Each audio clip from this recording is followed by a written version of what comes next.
to the Personal History Channel. Today, April Powers joins us to talk about her work-life experiences.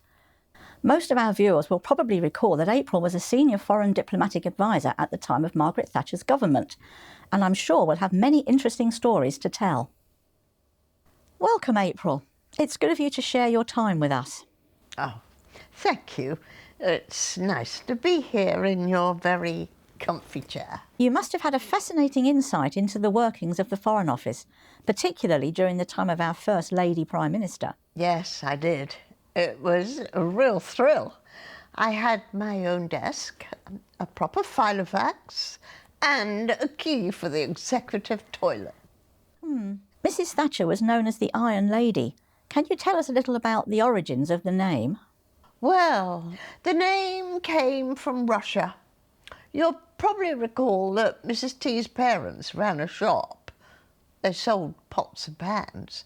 And when Mrs. T visited Moscow, Mrs. Gorbachev had told her that Russian pans were made from top quality iron.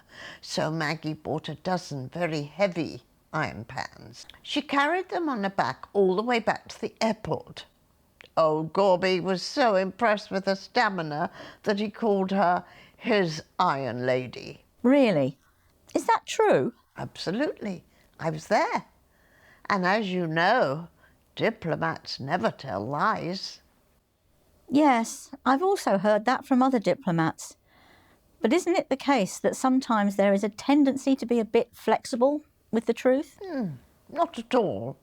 For example, when we say we're monitoring the situation, what we really mean is that we're watching the BBC.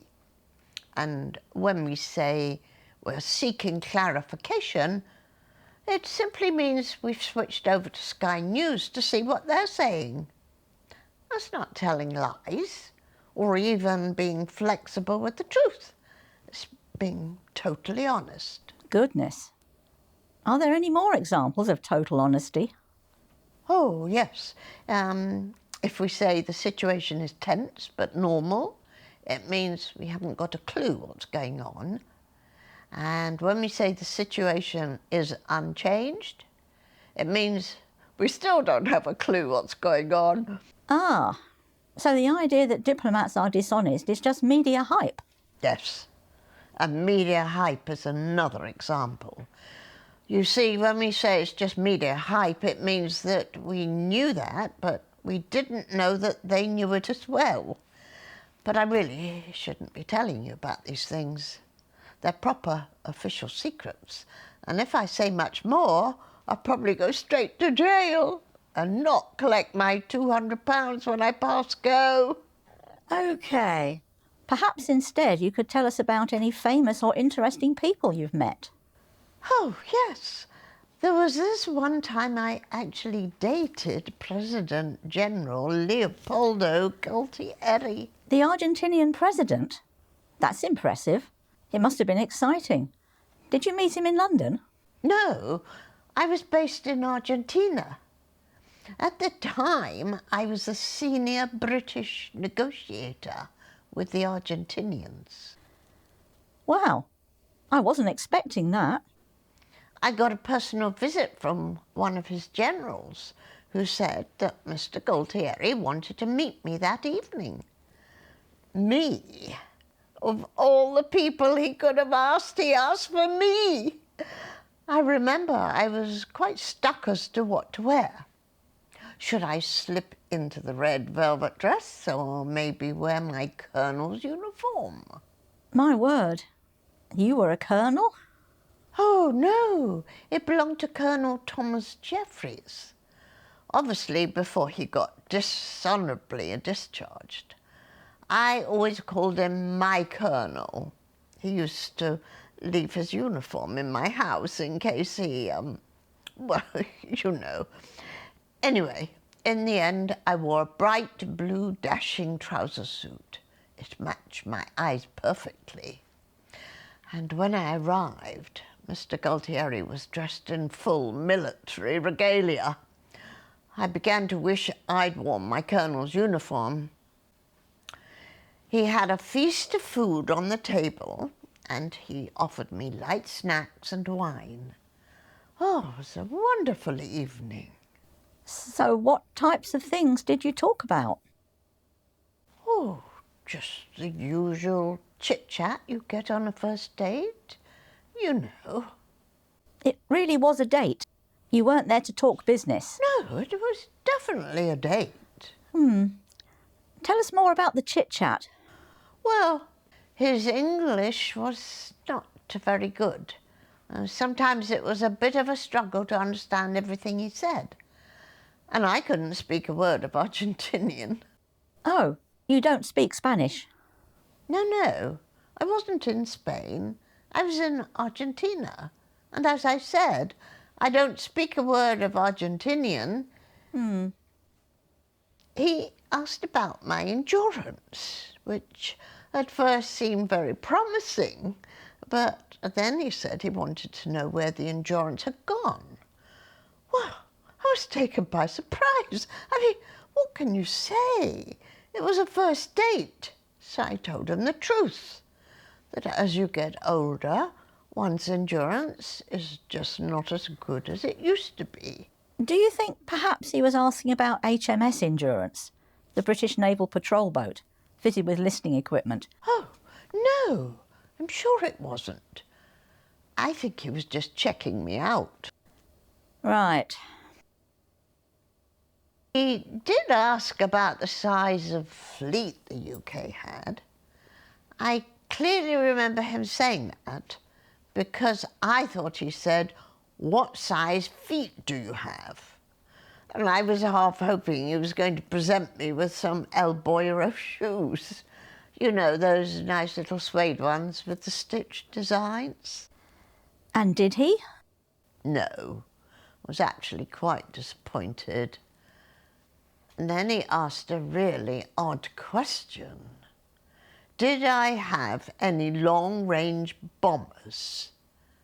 Well, that's not really the sort of question you should ask a lady on a first date, is it? No, I'm sure it's not. How did the evening end? When he tried to bribe me. Good Lord. Oh, yes. But I've been well trained to spot bribes, so I could skillfully avoid them. What did he do? If you can tell us about it. Oh, yes, it's not a secret. He offered me some cheap Spanish wine. Really? Yes, I was shocked too. We'd been drinking this wine all night. I mean, it wasn't bad, but not a patch on the Lieferantenmilch the Germans used to give us. Then suddenly he hit me with it. He came straight out and said, "Let's talk about the case of the Malvinas." The Malvinas? You mean the islands? No, the wine. The Malvinas we were drinking. Do keep up.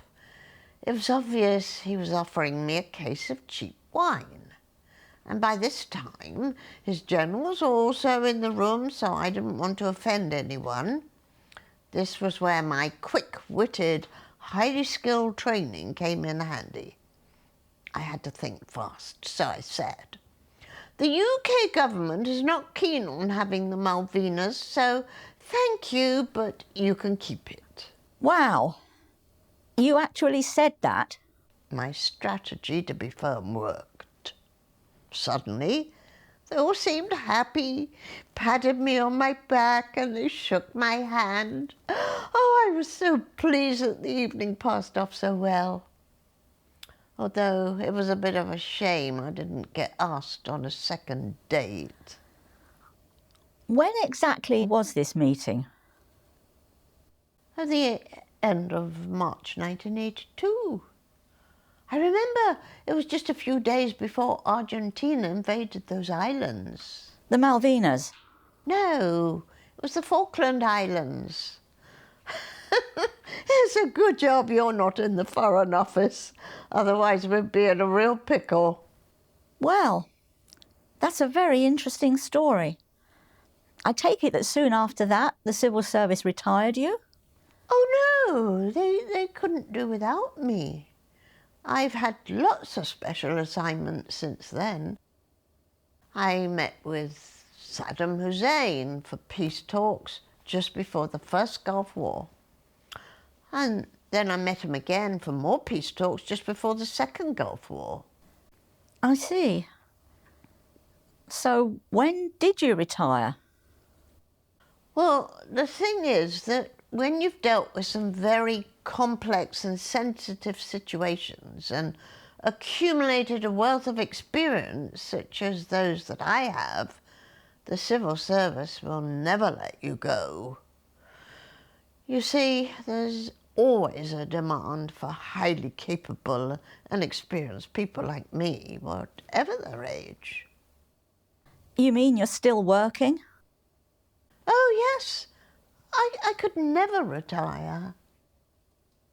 What are you doing now? Well, it's a bit hush-hush.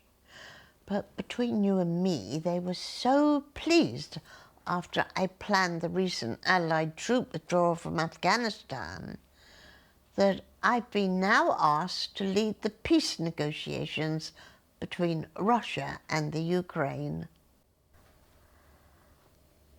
Well, April, you are full of surprises. And with your track record, it's fairly certain that the next few weeks will be very eventful. April Powers, thank you very much for joining us for what is probably going to be one of our last ever broadcasts. Thank you. Next week, hopefully that is, please join us for a special edition of Personal Histories, when we will be showing how to build a nuclear fallout shelter using nothing more than tin foil, empty petrol cans and some sticky back plastic. The plastic is of course recycled, but honestly, it probably doesn't matter too much now. I can't wait. Goodbye.